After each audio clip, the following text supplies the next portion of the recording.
Hello everybody, welcome to KSR Tani Education. In this video, we are going to cover Economics Chapter 9 National Income of Class 11th Commerce Gujarat Board. ये revision series है, इसमें हम सिर्फ main points cover करेंगे। इस chapter का detailed explanation अगर आप चाहते हैं, आप देखना चाहते हैं, समझना चाहते हैं, तो मैं लिंक डाल दूंगी आपके डिस्क्रिप्शन बॉक्स में, आप जाके चेकआउट कर सकते हैं। और अगर आप मेरे चैनल पे न्यू हैं तो do consider subscribing my channel. Thank you. चलिए शुरू करें। तो ये चैप्टर जो है नेशनल इनकम, इसमें इनकम के बारे में, हमारे देश की इनकम के बारे में हमें कई सारे कंसेप्ट जानने को मिले। ग्रॉस डोमेस्टिक प्रोडक्ट क्या होता है, नेशनल इनकम कैसे कैलकुलेट होती है, क्या क्या मेथड्स हैं, किन किन लोगों ने कैसे कैसे मेथड्स बताए हैं, किस किस चीज़ को इम्पोर्टेंस मिलती है, सारी चीज़ें हम इस वीडियो में कवर करेंगे। सबसे पहली पॉइंट है कि नेशनल इनकम और उसकी इम्पोर्टेंस क्या है, नेशनल इनकम होता क्या है। तो नेशनल इनकम का मतलब है total monetary value of goods and services produced in within a country in a given year using its capital and labor। हमारे कंट्री में हमारा कैपिटल और लेबर यूज करके जो भी गुड्स और सर्विसेज बनाए गए, उनकी मॉनेटरी वैल्यू को अपने बोलेंगे नेशनल इनकम।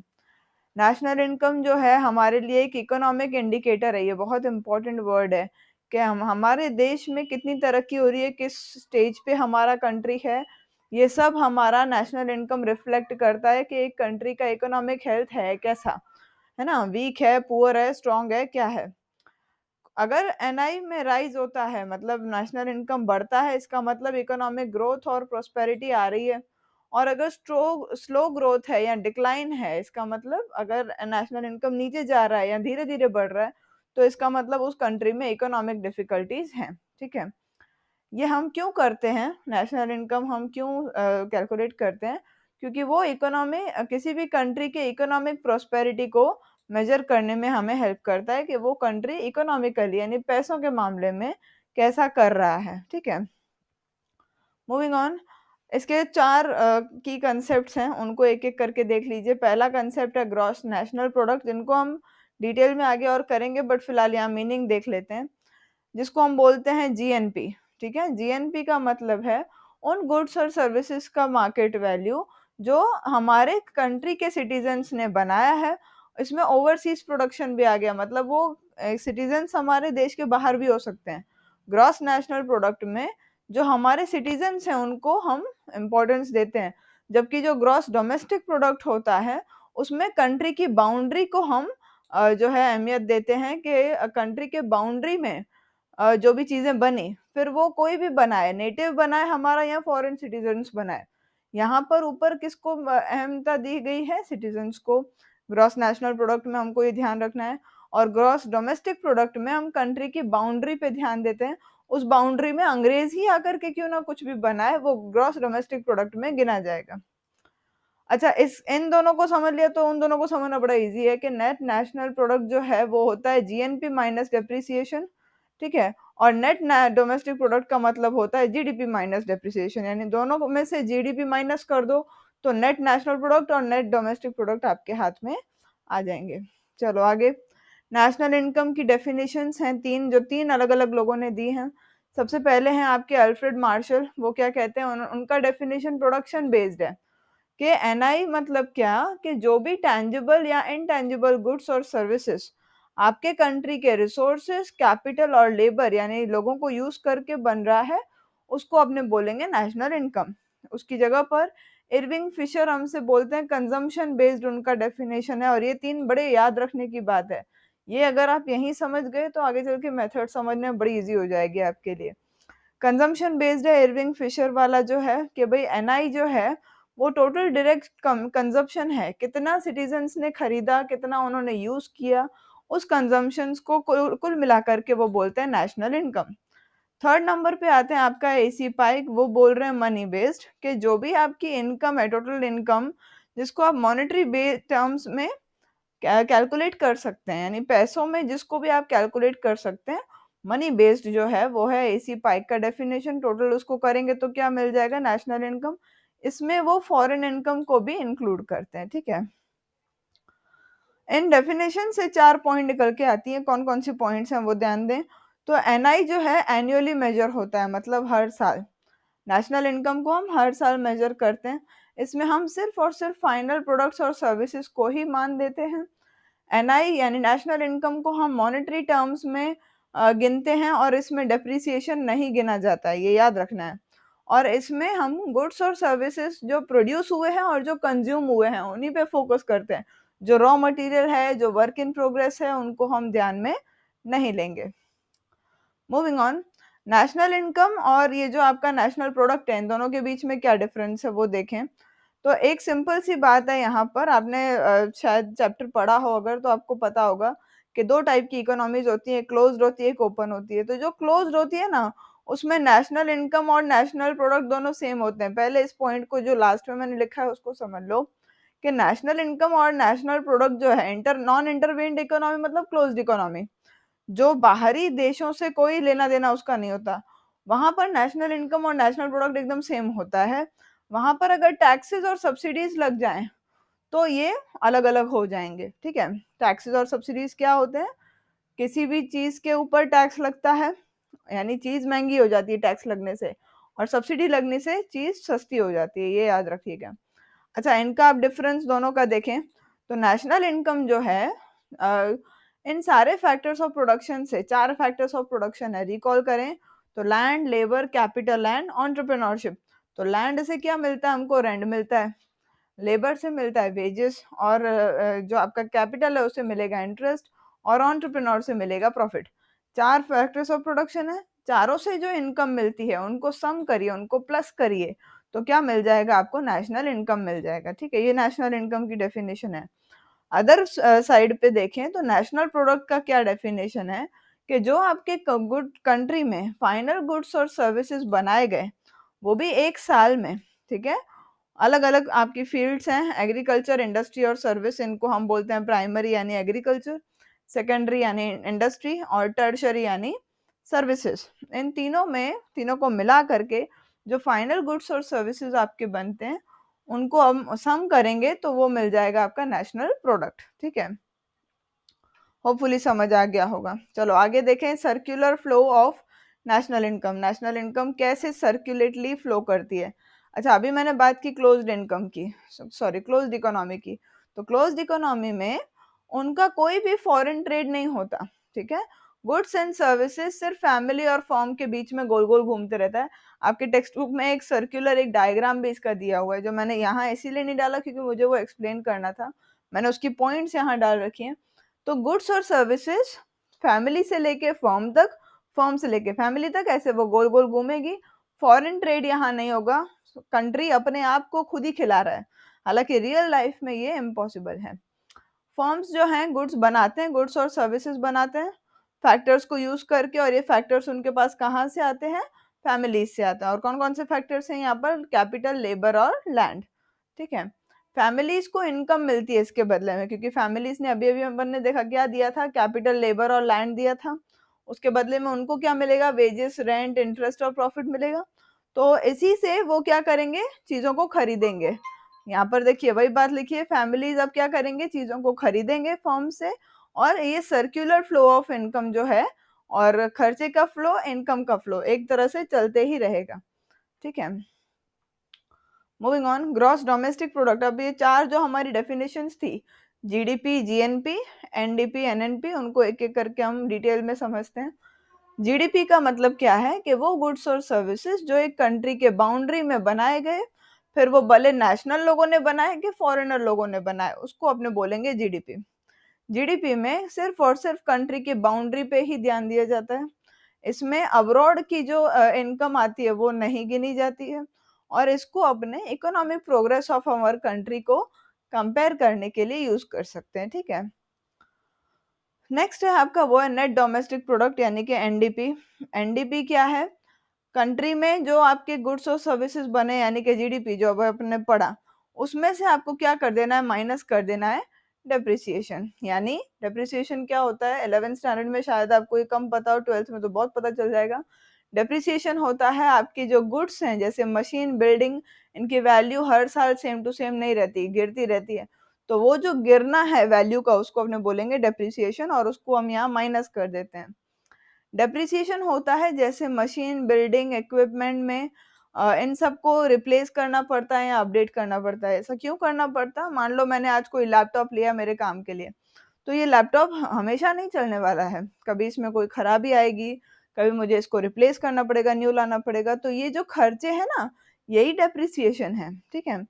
एनडीपी से एक एक्यूरेट पिक्चर हमारा निकल के आता है कि हाँ, हमारी इकोनॉमी में इतने इतने खर्चे भी हैं, और हमें पता होता है कि हमारे जो कैपिटल गुड्स हैं उनका वैल्यू कितना घटा, ठीक है। कैपिटल गुड्स यानी क्या, ये जो आपका लैंड है, मशीनरी है, बिल्डिंग है, प्लांट एंड मशीनरी हम बोलते हैं इसको।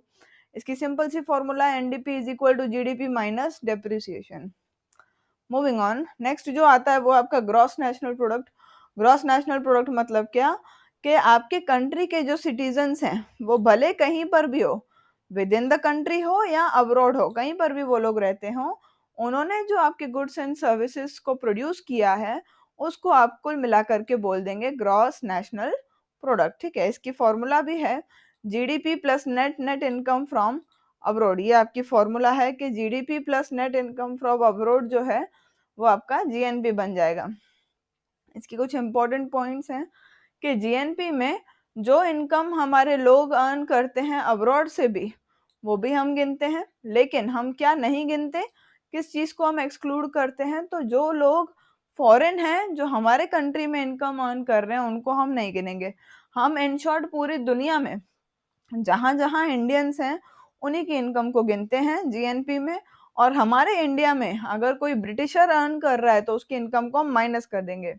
जीएनपी करंट ईयर के लिए कैलकुलेट किया जाता है। लास्ट पॉइंट है, जीएनपी को हम इकोनॉमिक एनालिसिस के लिए कंपेयर करने के लिए यूज करते हैं, ठीक है। चलो आगे बढ़े, तो जो डेफिनेशन है आपके नेट नेशनल प्रोडक्ट की उसको देख लेते हैं। नेट नेशनल प्रोडक्ट मतलब क्या, कि जीएनपी में से डेप्रिसिएशन माइनस कर दो, जैसे आपके कंट्री में जो गुड्स और सर्विसेज प्रोड्यूस हुए आपके कंट्री के सिटीजन्स के द्वारा, वो सब आपके आ जाएंगे। मतलब एनएनपी का फॉर्मूला है जीएनपी माइनस डेप्रिसिएशन। इसकी भी दो इंपॉर्टेंट पॉइंट्स है कि डेप्रिसिएशन क्या होता है, हमारे कैपिटल असेट्स की वैल्यू में रिडक्शन यानी कम होना। एनएनपी से और क्लियर पिक्चर मिल जाता है कि जो आपका कैपिटल कम हुआ, डिप्लीशन का मीनिंग क्या है, कम होना, तो उसकी अकाउंटिंग के बाद क्या एक्चुअल इनकम है वो एनएनपी से हमको पता चल जाता है। नेक्स्ट टॉपिक जो आता है, ये चार नेशनल इनकम्स कंप्लीट हो गए जो हमारे थे। नेक्स्ट टॉपिक जो आता है वो आपका पर कैपिटा इनकम। पर कैपिटा इनकम का मतलब क्या होता है, कि आपका जो टोटल पॉपुलेशन है डिवाइड कर दो आपका नेशनल इनकम से, हो जाएगा आपका पर कैपिटा इनकम। पर कैपिटा इनकम एवरेज इनकम होता है, अगर हम सीधे साधे शब्दों में कहें तो। मान लो कोई कंट्री है जिसमें 1000 रुपए नेशनल इनकम है और 10 लोग रहते हैं, तो 100 रुपए हर किसी की पर कैपिटा इनकम हो जाएगी। तो इसका सिंपल फॉर्मूला है per capita income is equal to gross national income divided by total population, ठीक है। इंपॉर्टेंट पॉइंट्स हैं इसके कुछ। सबसे पहला क्या है, कि ये आपके सिटीजन्स का एक स्टैंडर्ड ऑफ लिविंग बताएगा। दूसरा, ज्यादा अगर पर कैपिटा इनकम है मतलब वहां के लोग अच्छा जिंदगी जीते हैं। आपका करंट और फिक्स्ड प्राइजेस पे आप इसको मेजर कर सकते हो। करंट प्राइजेस मतलब मार्केट के प्राइजेस, फिक्स्ड प्राइजेस मतलब एक साल को बेस ईयर लिया जाता है कि इस साल में पेट्रोल के दाम इतने थे, उस हिसाब से वो पीसीआई निकालते हैं। इस तरह से एक मेथड आएगा भी आपके 12th में या तो ग्रेजुएशन में। फोर्थ नंबर पॉइंट है कि अगर पॉपुलेशन ग्रोथ ज्यादा हो गई और नेशनल इनकम में ग्रोथ कम हो गई, तो आपका पर कैपिटा इनकम कम हो जाएगा। इसका एक सिंपल एग्जांपल ले लो। मान लो 100 रुपए नेशनल इनकम है अभी और 10 लोग रहते हैं, तो आपका पीसीआई हो जाएगा 10 रुपए, राइट। आपके अगर जो नेशनल इनकम है वो 200 रुपए हुई यानी डबल हो गई, लेकिन लोग हो गए 60, तो आपके जो लोगों में बढ़ोतरी हुई वो 5 गुना हुई, और जो नेशनल इनकम में बढ़ोतरी हुई वो 2 गुना हुई। तो जो आपका पीसीआई है वो गिर जाएगा, कम हो जाएगा, ठीक है। चलो अब नेशनल इनकम को मेजर करने के कुल मिलाकर के 3 मेथड्स हैं। जो अपन ने 3 डेफिनेशंस पढ़ी थी उसी हिसाब के ये 3 मेथड्स हैं। सबसे पहला मेथड है आपका प्रोडक्शन मेथड। इसमें हम नेशनल इनकम को मेजर करते हैं सारे फाइनल गुड्स और सर्विसेज जो हमारी इकोनॉमी में प्रोड्यूस हुए हैं उसको प्लस करके। इनकम मेथड में हम सबकी जो इनकम्स हैं फैक्टर्स ऑफ प्रोडक्शन की, लैंड से आता है रेंट, कैपिटल से आता है इंटरेस्ट, फिर आता है लेबर से आपके वेजेस, और एंटरप्रेन्योर से आता है प्रॉफिट। इन सब की इनकम को प्लस करके हम नेशनल इनकम निकालते हैं इनकम मेथड में। एक्सपेंडिचर मेथड क्या है, कि जितना भी खर्चा हुआ हमारा फाइनल गुड्स और सर्विसेज पे उन खर्चों को हम प्लस करके निकाल देते हैं नेशनल इनकम। चलो एक एक करके सबको और डिटेल में पढ़ते हैं। प्रोडक्शन मेथड, अच्छा ये सवाल आएगा भी कि ये मेथड किसने दिया था। तो ये जो सबसे पहला मेथड था, आपने ये 3 डेफिनेशन अगर बड़े ध्यान से पढ़ी हैं कि अल्फ्रेड मार्शल की, इरविंग फिशर की और एसी पाइक की। तो प्रोडक्शन वाला जो है वो अल्फ्रेड मार्शल ने दिया, कंजम्पशन वाला जो सेकंड वाला है वो इरविंग फिशर ने दिया, और मनी बेस्ड जो है वो एसी पाइक ने दिया। तो ये आपको याद रखना है, ये एमसीक्यूज में बड़ा पूछा जाता है। तो सबसे पहला जो है प्रोडक्शन मेथड, कि हम सारे फाइनल गुड्स और सर्विसेज को जो हमारी इकोनॉमी में है उनको प्लस करके निकालते हैं। इसके इम्पोर्टेंट कंसिडरेशंस हैं। सबसे पहला ये है कि इसमें इंटरमीडिएट गुड्स को नहीं गिना जाता है, यानी रॉ मटेरियल्स को, वर्क इन प्रोग्रेस को नहीं गिनते हैं। सिर्फ और सिर्फ किसको गिनेंगे हम, तो फिनिश्ड गुड्स को गिनेंगे।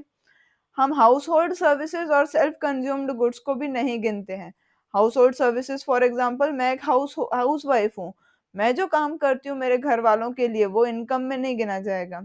सेल्फ कंज्यूम्ड गुड्स का मतलब क्या, अगर मैं सिलाई करती हूँ तो मैं अगर मेरे लिए सिलाई कर रही हूँ तो मतलब वो सेल्फ कंज्यूम्ड हो गया। मैं किसी और को करके दे रही हूँ, बदले में पैसे कमा रही हूँ, तो वो सेल्फ कंज्यूम्ड नहीं हुआ। एग्जाम्पल है farm products for self consumption. एक दूध वाला है मान लो, वो दूध दूसरों को तो बेचता ही है, साथ साथ में खुद भी पीता है, तो जो खुद उसने पिया वो यहाँ नहीं गिना जाएगा।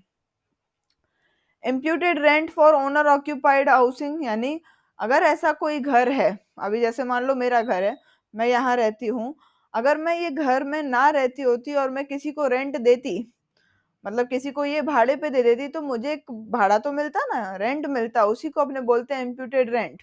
मैं फिलहाल यहाँ रहती हूँ लेकिन इस घर से भी मैं इनकम जनरेट कर सकती हूँ, उसको वो कंसिडर करते हैं। रीसेल ट्रांजैक्शंस को वो नहीं गिनते।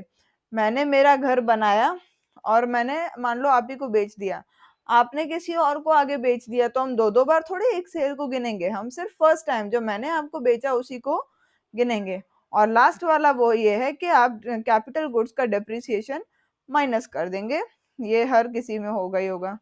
फिर आता है इनकम मेथड। इनकम मेथड में देखिए क्या होगा, हम जितनी भी इनकम अर्न कर रहे हैं लैंड, लेबर, कैपिटल और एंटरप्रेन्योर से, उन सबके इनकम को प्लस कर देंगे। इसके इम्पोर्टेंट पॉइंट्स क्या हैं कि रेंट, इंटरेस्ट, वेजेस और प्रॉफिट्स को इंक्लूड किया जाता है। इसमें से गिफ्ट, रिवॉर्ड, टिप और लॉटरी विनिंग को माइनस कर दिया जाएगा। और लास्ट पॉइंट है कि जो इनकम आया अब्रॉड से और जो पेमेंट किया फॉरेन फैक्टर्स को, वो इनकम गिनी जाती है। कहने का मतलब ये, इनकम फ्रॉम अब्रॉड का मतलब होगा आपका एक्सपोर्ट, और payment made to foreign factors होगा आपका इंपोर्ट। तो एक तरह से अगर हम बोलें तो आप अपने एक्सपोर्ट को माइनस कर दीजिए इंपोर्ट से, तो क्या मिल जाएगा आपको, नेट फॉरेन इनकम, ये यहाँ पर गिनी जाती है। ठीक है, लास्ट मेथड है वो है आपका एक्सपेंडिचर मेथड। इसमें नेशनल इनकम को मेजर किया जाता है, जितने भी आपने खर्चे किए पैसों के मामले में, हाँ मॉनेटरी मतलब क्या, पैसों के मामले में जो खर्चे किए फाइनल गुड्स और सर्विसेज पे, वो इसमें गिने जाएंगे। इसके इम्पोर्टेंट कंपोनेंट्स कौन कौन से हैं, कंजम्पशन एक्सपेंडिचर मतलब आपके गुड्स और सर्विसेज जो हाउस होल्ड और फर्म ने खरीदे उसको गिना जाएगा। इन्वेस्टमेंट मतलब न्यू कैपिटल लगाया गया, कैपिटल गुड्स लाए गए, वो यहाँ गिने जाएंगे। और गवर्नमेंट एक्सपेंडिचर मतलब गुड्स, सर्विसेज और इंफ्रास्ट्रक्चर पे सरकार कितना खर्चा कर रही है, वो यहाँ गिना जाएगा। और फाइनल है नेट एक्सपोर्ट्स को भी गिना जाएगा कि एक्सपोर्ट्स पे कितना खर्चा हुआ माइनस इम्पोर्ट्स पे कितना खर्चा हुआ, वो माइनस करके अपने क्या निकाल लेंगे, नेट एक्सपोर्ट्स, वो भी यहाँ पर ऐड किया जाता है। ठीक है, अच्छा कौन कौन से प्रॉब्लम्स हैं आपके नेशनल इनकम को मेजर करने के लिए। सबसे पहला है डबल अकाउंटिंग। हमको ये ध्यान देना पड़ेगा कि कोई भी गुड्स को या सर्विसेज को हम एक से ज्यादा बार काउंट ना करें, क्योंकि अगर ऐसा हो गया तो रॉन्ग रिजल्ट आएगा। सेल्फ कंजम्पशन, जो गुड्स हम अपने लिए बना रहे हैं या बना करके हम दूसरों को तो बेच ही रहे हैं, खुद भी यूज कर रहे हैं, तो जो खुद यूज कर रहे हैं वो वैल्यू हमको नहीं उसमें ऐड करना है, तो उसको वैल्यू करने में या उसका पता लगाने में डिफिकल्टी आती है। डेप्रिसिएशन का एस्टिमेट लगाना, उसमें भी एक हमारे लिए डिफिकल्टी है कि कितना डेप्रिसिएशन कुल मिला के लगा। फिर आता है इलीगल इनकम, जो इलीगल गुड्स की हम करते हैं, जैसे मान लो किसी ने टोबैको हो गया या जो भी गुड्स इलीगल हैं, उनसे जो इनकम आती है वो यहाँ पर नहीं गिनी जाती है।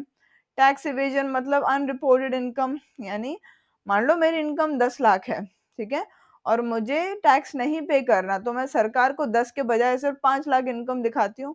फिर मुझे लगता है कि हाँ मैं वुमेन हूँ, मुझे 5 लाख के ऊपर कोई टैक्स नहीं पे करना पड़ेगा।